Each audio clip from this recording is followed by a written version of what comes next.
Pocas empresas en la historia han cambiado al mundo sin que nos demos cuenta. Google comenzó como un experimento universitario, una idea brillante para ordenar el caos de Internet, y terminó convertido en uno de los imperios tecnológicos más influyentes del siglo XXI. Nació con una promesa casi idealista: democratizar la información. Pero el éxito de esa misión lo llevó a algo mucho más grande: construir la infraestructura invisible que hoy determina cómo aprendemos, cómo trabajamos, cómo viajamos y, en muchos casos, cómo entendemos la realidad. Detrás de cada producto que usamos, Maps, YouTube, Android, Chrome, hay guerras silenciosas con otros gigantes, alianzas que se rompieron en público, batallas legales, rebeliones internas y decisiones que marcaron el rumbo de la tecnología moderna.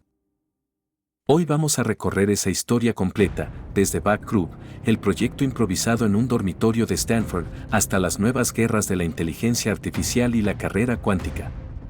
Pasando por las victorias que consolidaron al imperio y por las sombras que revelan su verdadero poder. Porque entender a Google no es entender una empresa. Es entender el mundo en el que vivimos.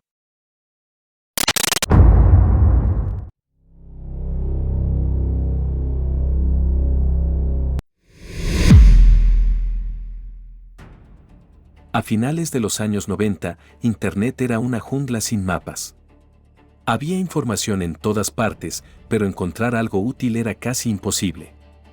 Los buscadores de entonces, AltaVista, Lycos, Yahoo, eran como bibliotecas incendiadas. Sabías que los libros existían, pero nadie recordaba dónde estaban. Era la era del desorden. Y en medio de ese ruido, dos jóvenes estudiantes en Stanford comenzaron a hacer una pregunta que cambiaría el mundo: ¿cómo organizas algo que crece más rápido que la mente humana puede comprender? Larry Page era un ingeniero obsesivo, Sergey Brin, un matemático brillante con espíritu rebelde. Ambos estaban fascinados con la estructura invisible de la red. Y un día, Larry tuvo una idea casi infantil: ¿y si tratamos la web como un sistema de citas académicas, y si cada enlace es una especie de voto de confianza? Aquella ocurrencia se convirtió en Backrub, un proyecto universitario con un nombre ridículo, pero una ambición colosal.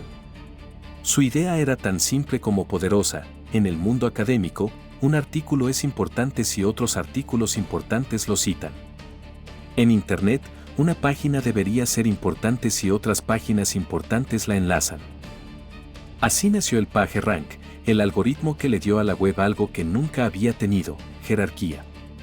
No se fijaba en cuántas veces repetías una palabra, sino quién confiaba en ti. Era como dotar a la red de una brújula moral. De repente, el caos tenía orden. Y los resultados eran tan precisos, tan naturales, que la gente empezó a decir que Google leía tu mente. El nombre cambió pronto. Backrub dio paso a Google, un juego con la palabra Gogol, ese número casi infinito, un 1 seguido de 100 ceros. Porque eso representaba exactamente lo que querían lograr: organizar toda la información del mundo. En un garaje alquilado en Menlo Park, con servidores hechos de piezas recicladas y cables colgando del techo, nació un imperio digital. Sin capital. Sin un plan de negocios. Solo con una idea brillante, una ética hacker y un propósito: hacer que el conocimiento fuera accesible para todos. Lo que no sabían entonces era que estaban creando algo más que un buscador. Estaban construyendo la máquina de la curiosidad humana.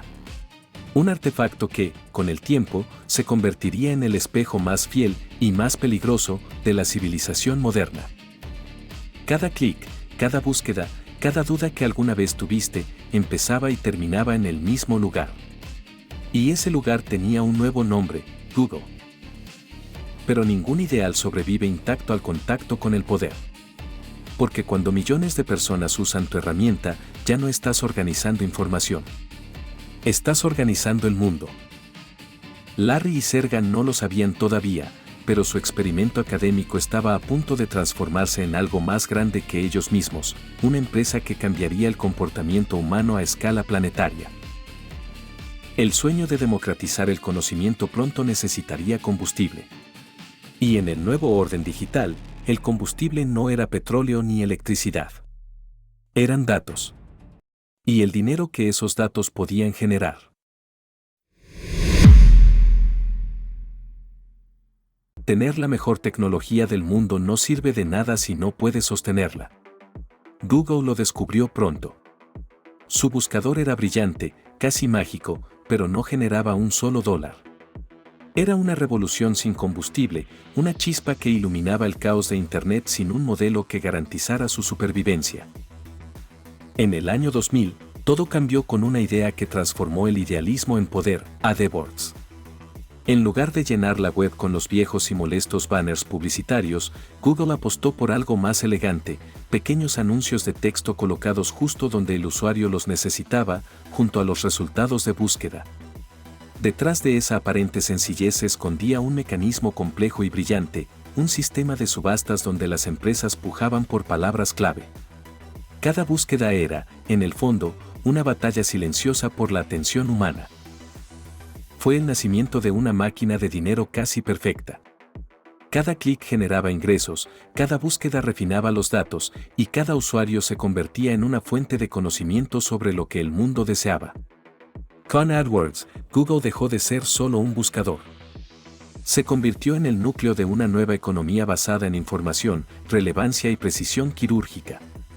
Con esa fuente de ingresos asegurada, comenzó la expansión. En 2004 apareció Gmail, un servicio que prometía algo casi imposible en ese momento: 1 GB de almacenamiento gratuito. En una época en que Hotmail ofrecía apenas unos megas, el anuncio sonó tan increíble que muchos creyeron que era una broma del Día de los Inocentes. No lo era. Era un movimiento estratégico para mantener a los usuarios dentro del ecosistema de Google, entendiendo sus hábitos, intereses y contactos. Un año después llegó Google Maps, una apuesta monumental por digitalizar el planeta entero. Lo que empezó como una herramienta para encontrar direcciones se convirtió en una red de información geográfica sin precedentes. Con la llegada de Street View, el proyecto se volvió casi épico: fotografiar cada calle del mundo. Aquel gesto de ambición técnica dejó claro que Google ya no quería solo indexar información, quería mapear la realidad misma. Ese mismo año la compañía hizo una de sus jugadas más visionarias: compró Anduril. La cifra fue casi ridícula para los estándares actuales, unos $50 millones, pero la apuesta era gigantesca. Google entendió antes que nadie que el futuro de Internet sería móvil. Android garantizaba que su motor de búsqueda, sus servicios y, por supuesto, su publicidad estuvieran en el bolsillo de miles de millones de personas. Era un movimiento defensivo contra Apple y Microsoft, pero también una forma de colonizar el espacio más íntimo de la vida moderna: el teléfono. En 2006, Google realizó otra compra estratégica: YouTube. Muchos la calificaron de error costoso y de bomba legal por los problemas de derechos de autor. Pero la empresa veía más lejos.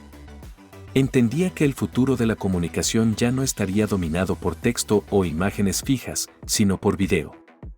Hoy, esa adquisición es una de las más rentables de la historia, y YouTube se ha convertido en el segundo motor de búsqueda más usado del planeta, solo detrás de Google mismo. Finalmente, en 2008, la compañía lanzó Chrome. A simple vista era solo un navegador, pero en realidad era una declaración de poder. Controlar el navegador significaba controlar la puerta de entrada a Internet. Chrome fue diseñado para ser rápido, limpio y estable, pero también para tener una barra de búsqueda que apuntara directamente al corazón del imperio: Google Search. En poco tiempo, destronó a Internet Explorer y a Firefox, consolidando la última pieza de un ecosistema cerrado y perfecto. En menos de una década, Larry Page y Sergey Brin habían tejido una red donde cada producto, el correo, los mapas, el sistema operativo, el navegador, los videos, reforzaba a los demás. Ya no se trataba solo de ofrecer herramientas útiles, sino de construir un entorno completo donde cada acción del usuario, desde escribir un correo hasta buscar una calle, pasaba por Google. El mundo no se dio cuenta del momento exacto en que dejó de visitar Google y comenzó a vivir dentro de Google. Lo que alguna vez fue un motor de búsqueda se había convertido en la arquitectura invisible de la vida moderna. Y aunque pocos lo notaban, la empresa que nació para ordenar la información del mundo ya empezaba a ordenar el mundo mismo. Pero ningún imperio puede crecer indefinidamente sin reestructurarse.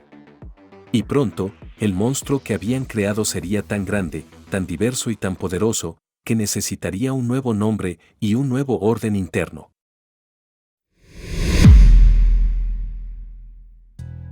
En agosto de 2015, Larry Page y Sergey Brin hicieron algo que sorprendió incluso a sus propios empleados: reconstruyeron Google desde sus cimientos. Anunciaron que la compañía ya no sería una sola entidad, sino una constelación de empresas unidas bajo un nuevo nombre, Alphabet Inc. La idea era tan simple como elegante. Google seguiría existiendo, pero como una de las muchas letras de ese alfabeto corporativo. Dentro de ella quedaría todo lo rentable y consolidado: el buscador, la publicidad, Android, YouTube, Maps y Chrome. Todo aquello que ya funcionaba como una máquina bien engrasada pasaría a manos de un nuevo líder, Sundar Pichai, un ingeniero brillante que representaba la nueva generación. Mientras tanto, Larry Page y Sergey Brin dirigirían la matriz, Alphabet, un paraguas bajo el cual florecerían las apuestas más arriesgadas. Proyectos de ciencia, salud, energía, transporte y biotecnología tendrían ahora su propio espacio, su propio presupuesto y su propio ritmo. Los llamaron, con cierto orgullo, Other Bets, las otras apuestas. La jugada fue maestra. A ojos de Wall Street, Alphabet se volvió más predecible y transparente. Y a ojos de los soñadores, más libre. Google podía concentrarse en hacer dinero. El resto, en inventar el futuro. Fue una reorganización que combinó la lógica de una corporación con la visión de un laboratorio. Un nuevo orden imperial donde cada reino tendría autonomía, pero todos responderían ante un mismo sol, y así, Google dejó de ser una empresa, para convertirse oficialmente en un imperio con ministerios del presente y del porvenir. A medida que el imperio Google crecía, también crecían los enemigos en su camino. Ninguna empresa alcanza el control de la información global sin provocar la atención y el resentimiento de otros gigantes. Y así, la historia de Alphabet no solo es la historia de sus logros, sino también la historia de 4 guerras que definieron sus alianzas, sus límites y su identidad. 4 batallas que revelan que, en el mundo de la tecnología, nadie reina sin pelear. La guerra contra Microsoft, el viejo monarca y el nuevo bárbaro. A finales de los 90, Microsoft era el emperador absoluto del mundo digital. Su sistema operativo dominaba el planeta e Internet Explorer controlaba prácticamente toda la navegación. En ese contexto, Google parecía un visitante pequeño, casi irrelevante. Pero el buscador empezó a crecer con una velocidad que Microsoft no vio venir, hasta que ya era demasiado tarde. En 2008 llegó el golpe decisivo, Google Chrome. A simple vista, era solo un navegador más, pero en realidad representaba una amenaza existencial. Chrome rompía con el modelo viejo de Microsoft, era más rápido, más seguro y más limpio, y sobre todo, ponía el buscador de Google justo en el centro de la experiencia digital. Cada pestaña abierta era una puerta hacia el imperio rival. Internet Explorer, que había gozado de un monopolio cómodo y sin competencia, empezó a deteriorarse ante los ojos del público. Chrome, en cambio, se expandía como un incendio en una pradera seca. En pocos años, el antiguo rey quedó relegado a las sombras y Google consolidó el control de la entrada principal al mundo digital. Pero la historia dio un giro inesperado. Tras perder la guerra del navegador y permitir que Google se convirtiera en el buscador dominante, Microsoft regresó con un arma que nadie anticipaba: la inteligencia artificial. Su alianza con OpenAI y el lanzamiento de ChatGPT en 2022 marcaron un momento que activó la alarma máxima en Mountain View. Por primera vez en 2 décadas, Google vio una amenaza directa a su modelo de negocio más preciado, la búsqueda. Fue el inicio de una nueva batalla, silenciosa pero feroz. Google reaccionó movilizando a todo su imperio bajo una sola bandera, Gemini, su nueva plataforma de guía multimodal. Esta vez, la pelea ya no era por un navegador, sino por el futuro mismo de cómo las personas encuentran y procesan información. La guerra contra Apple, una alianza convertida en traición. Durante un tiempo, Google y Apple convivieron en aparente armonía. De hecho, Eric Schmidt, CEO de Google, formaba parte de la junta directiva de Apple. Pero cuando Steve Jobs presentó el iPhone en 2007, todo cambió. Google comprendió que la revolución sería móvil, y actuó antes que nadie. Compró Android, un sistema operativo que prometía democratizar los smartphones y evitar que Apple cerrara el acceso a la web. Para Steve Jobs, esa jugada fue una traición imperdonable. En su biografía, llega a decir que emprendería una guerra termonuclear para destruir Android.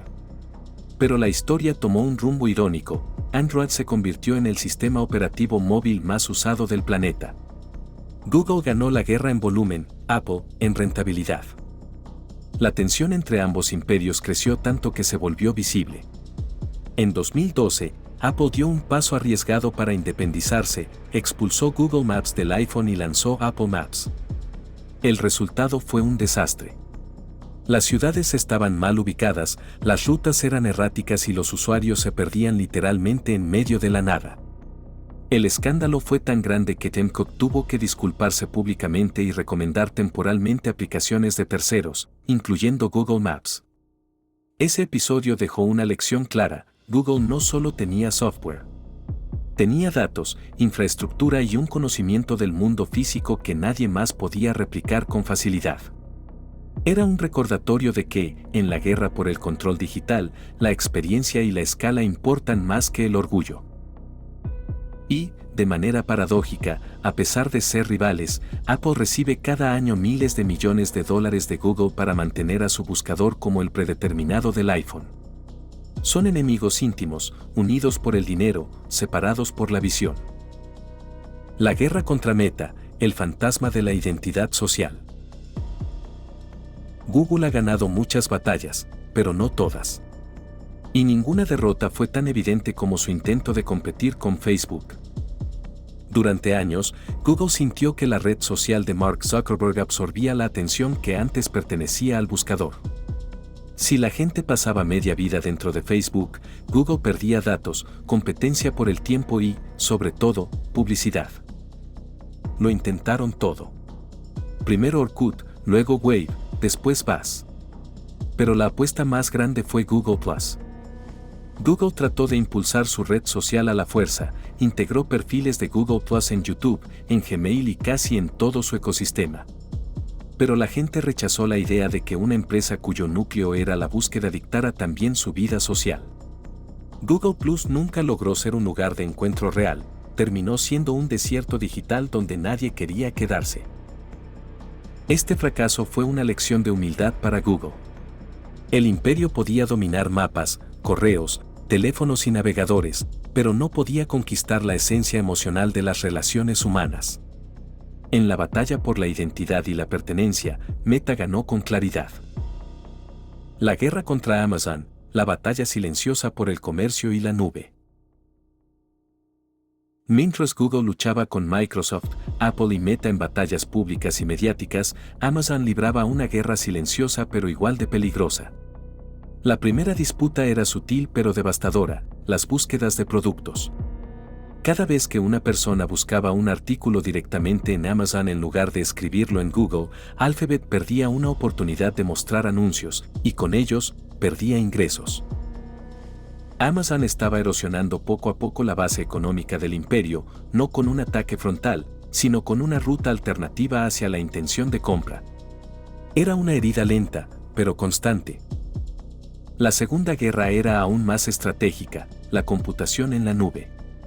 Amazon creó AWS y estableció las reglas del mercado. Microsoft se posicionó con Azure. Google, con su infraestructura altamente técnica pero tardía, quedó en tercer lugar y tuvo que luchar con ferocidad por cada punto de participación. Este campo de batalla no genera titulares, pero define quién controlará la infraestructura del futuro digital. AWS es hoy uno de los pilares económicos de Amazon. Google Cloud, aunque más joven y más pequeño, se ha convertido en la apuesta más ambiciosa de Alphabet para los próximos años. Es la guerra menos visible, pero quizá la más decisiva. Estas 4 guerras, contra Microsoft, Apple, Meta y Amazon, no solo moldearon el rumbo de Google. Moldearon el rumbo de la tecnología mundial. Determinaron qué usamos, cómo lo usamos y quién controla las puertas de entrada a la información. Las victorias demostraron la fuerza del imperio. Las derrotas, sus límites.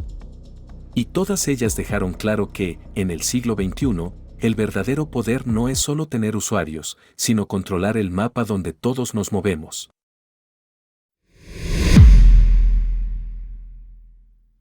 A lo largo de su historia, Google ha tenido que defender su territorio en múltiples frentes, pero ninguna amenaza se compara con los desafíos que enfrenta hoy. Si las primeras guerras del imperio fueron por el navegador, por los móviles y por la identidad social, las guerras actuales se libran en terrenos mucho más complejos, la inteligencia artificial y la computación cuántica. Dos avances capaces de redefinir no solo la tecnología, sino la estructura misma del poder global. La guerra de la inteligencia artificial, sobrevivir a una revolución que tú mismo ayudaste a crear. En noviembre de 2022, el mundo quedó paralizado con el lanzamiento de ChatGPT. En cuestión de días, millones de personas probaron lo que, para muchos, parecía magia, un asistente capaz de responder, razonar y escribir como un ser humano. Para el público, fue un fenómeno viral. Para Google, fue un terremoto. Durante 20 años, Google había vivido en una estabilidad casi monárquica. Su buscador era la entrada universal al conocimiento humano, y su modelo de anuncios era la máquina económica más rentable de la historia de Internet.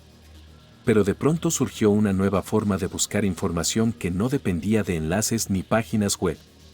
Una forma que respondía directamente, sin necesidad de navegar por los anuncios que sustentaban el imperio.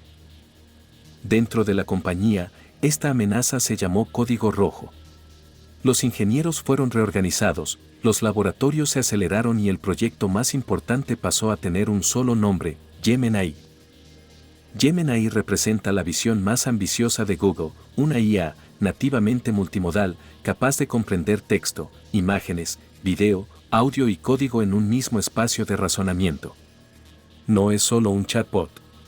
Es una plataforma que Google piensa integrar en todo: búsqueda, Android, Google Cloud, Workspace, Maps, todo.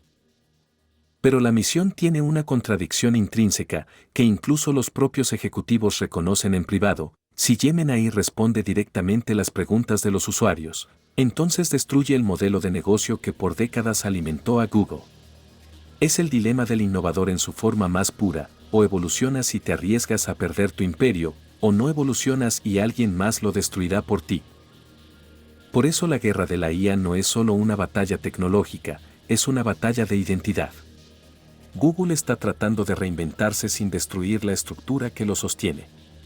Y nadie, ni siquiera ellos, sabe con certeza si es posible lograr ambas cosas al mismo tiempo.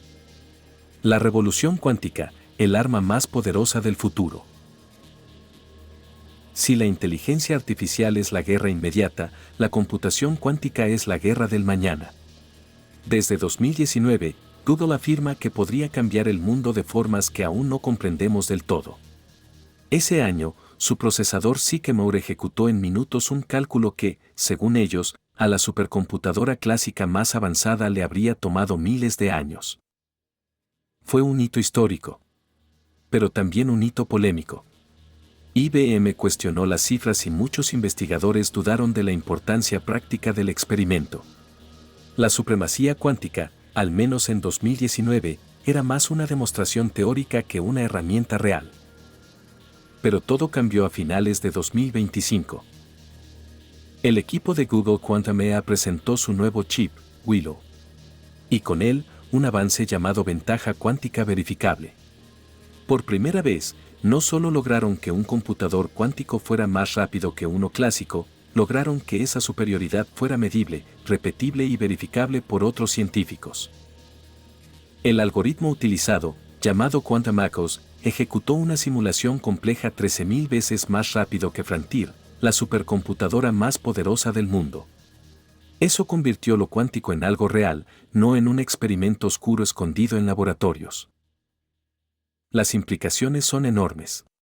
Una máquina así podría acelerar el descubrimiento de nuevos fármacos, diseñar materiales imposibles, optimizar infraestructuras críticas y resolver problemas que hoy son incalculables. Pero también abre la puerta a un riesgo profundo, la posibilidad de romper toda la encriptación que protege la web, los bancos, las redes eléctricas y prácticamente todo lo que funciona sobre Internet. Google insiste en que su trabajo cuántico tiene fines científicos y productivos. Pero una herramienta capaz de desmantelar la seguridad digital del planeta no puede existir sin despertar temores. No por lo que hace hoy, sino por lo que podría hacer mañana o en manos equivocadas. En estas dos fronteras, la inteligencia artificial y la computación cuántica, el futuro del imperio se juega en dos dimensiones, la supervivencia y la trascendencia. Google ya no solo compite por el control de la web o por la atención de los usuarios, compite por construir las tecnologías que definirán el siglo XXI. La pregunta ya no es si podrán ganar estas guerras. La pregunta es si el mundo está listo para vivir bajo las reglas que estas tecnologías impondrán.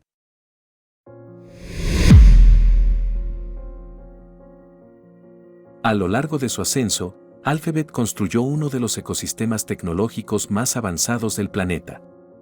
Pero ningún imperio se levanta sin dejar sombras. Y en el caso de Google, esas sombras no provienen de productos fallidos o estrategias mal ejecutadas, sino de algo mucho más profundo: el impacto que tiene una empresa privada cuando obtiene acceso a la información más íntima del mundo.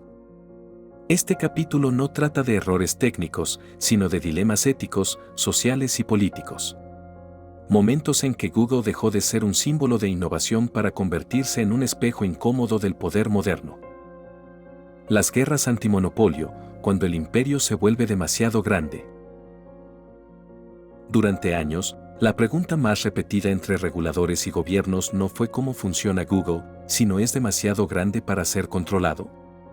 En Estados Unidos, el Departamento de Justicia abrió múltiples investigaciones alegando que Google mantiene ilegalmente un monopolio en la búsqueda y la publicidad. El argumento central no era que Google fuera popular por ser bueno, sino que había utilizado su tamaño para bloquear cualquier posibilidad de competencia real. El ejemplo más delicado fue el acuerdo multimillonario que Google paga cada año a Apple para ser el buscador predeterminado en el iPhone. A ojos de la ley, eso podía interpretarse como una práctica que cerraba el mercado antes de que otros competidores, como DuckDuckGo o incluso Bing, pudieran intentarlo. Pero fue Europa quien actuó con mayor contundencia. La Comisión Europea multó a Google con miles de millones de euros en 3 casos emblemáticos: Google Shopping, por favorecer sus propios productos en los resultados; Android, por obligar a los fabricantes a preinstalar Google Search y Chrome; y AdSense, por reglas que limitaban el uso de buscadores alternativos en sitios web que mostraban publicidad.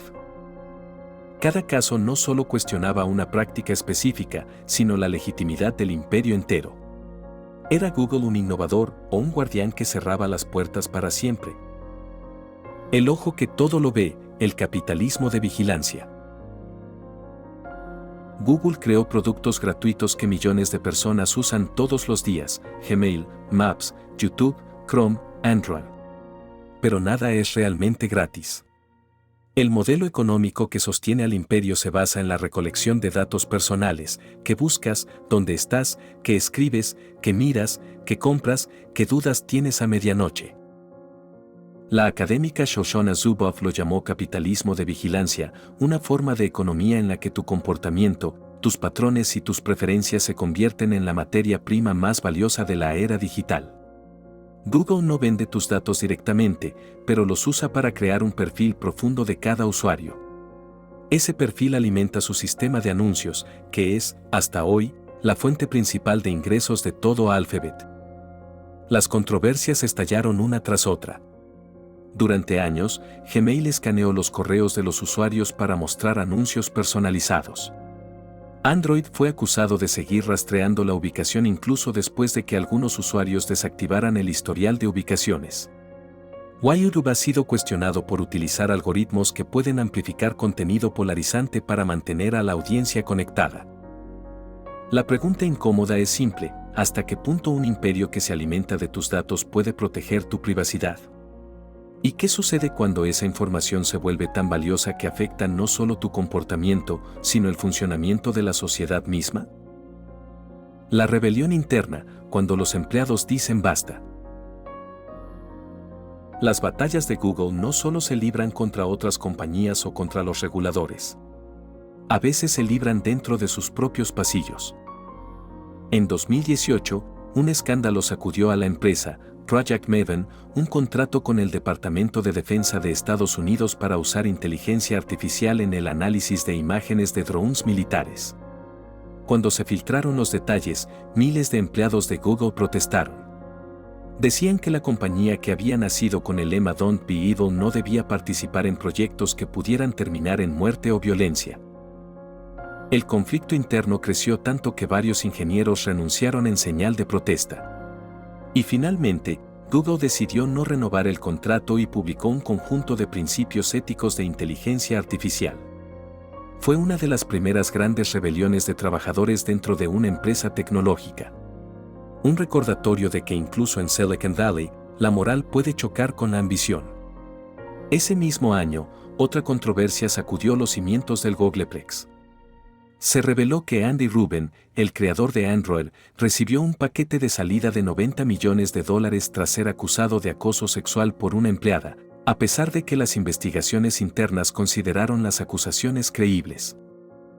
La respuesta fue inmediata y masiva. Más de 20.000 empleados en todo el mundo abandonaron sus oficinas en una protesta conocida como Google Walkout. Pedían igualdad, transparencia y el fin del encubrimiento corporativo. Estos eventos revelaron una verdad incómoda: incluso el imperio más avanzado tecnológicamente puede ser vulnerable a errores humanos profundos. Y su comunidad interna, lejos de ser una masa obediente, puede convertirse en una fuerza capaz de desafiar a sus propios líderes. La ingeniería fiscal, el famoso doble irlandés con un sándwich holandés. Ninguna historia de poder global está completa sin hablar de dinero. Durante años, Google, como otras grandes tecnológicas, usó estructuras fiscales complejas para minimizar impuestos. La más famosa se conoció como el doble irlandés con un sándwich holandés. La estrategia, perfectamente legal en su momento, funcionaba así: Google en Estados Unidos vendía los derechos de su propiedad intelectual a una filial en Bermudas, un paraíso fiscal. Esa filial luego cobraba regalías a empresas en Irlanda, donde los impuestos eran más bajos. Entre ambos puntos, el dinero pasaba fugazmente por los Países Bajos para aprovechar ciertas reglas tributarias. Al final del ciclo, miles de millones terminaban acumulándose en Bermudas casi libres de impuestos. La práctica hizo que gobiernos de todo el mundo se preguntaran si una empresa global puede, o debe, operar por encima de las estructuras fiscales tradicionales. Era el tipo de maniobra que recordaba que Alphabet no solo era un imperio de información, sino también un gigante financiero con alcance global. Las sombras del imperio no eliminan sus logros, pero tampoco pueden ignorarse. Son parte de la historia. Son la evidencia de que un proyecto nacido para ordenar la información terminó enfrentándose a dilemas de poder, privacidad, ética y justicia. Y aunque Google ha intentado equilibrar su ambición con responsabilidad, la verdad es que la magnitud de su influencia no tiene precedentes. Cuando una sola empresa está tan profundamente entrelazada con la vida cotidiana, cada decisión, técnica o moral, se convierte en una decisión que afecta al mundo entero. En este punto de la historia, Google ya no es solo un buscador. Es un espejo del siglo XXI, un reflejo de nuestras aspiraciones, nuestros miedos y nuestras contradicciones. Alphabet nació con una misión casi idealista: organizar la información del mundo y hacerla accesible para todos. Pero el propio éxito de esa visión la transformó. Lo que comenzó como un buscador acabó convertido en una infraestructura global que influye en cómo las personas aprenden, trabajan, viajan, consumen y se comunican. Hoy, Google ya no solo democratiza el acceso al conocimiento, también concentra una parte significativa del control sobre él. No fue un accidente ni una consecuencia involuntaria. Fue el resultado de una estrategia coherente, una combinación de ingeniería brillante, decisiones ambiciosas y una expansión que nunca se detuvo. Esa es la verdadera paradoja: la empresa que prometió abrir el mundo terminó construyendo un ecosistema tan dominante que ahora forma parte del poder estratégico de las superpotencias. Y los gobiernos, lejos de limitar ese avance, lo respaldan, porque en un siglo definido por la información y la inteligencia artificial, ningún país quiere que su gigante tecnológico quede atrás. Por eso Alphabet ya no es solo una compañía. Es un actor geopolítico. Un imperio moderno donde cada innovación es, al mismo tiempo, una herramienta pública y un instrumento de influencia. Quizá esa sea la reflexión final: la tecnología creada para empoderarnos también puede definirnos, y vivir en ese equilibrio es uno de los grandes desafíos del siglo XXI. Gracias por ver Quantum Energía 360, dale like y comparte si te gustó este video, suscríbete y activa la campana para no perderte la próxima entrega. Porque el conocimiento, cuando se comparte, se multiplica. Y este, sin duda, es conocimiento que define una era.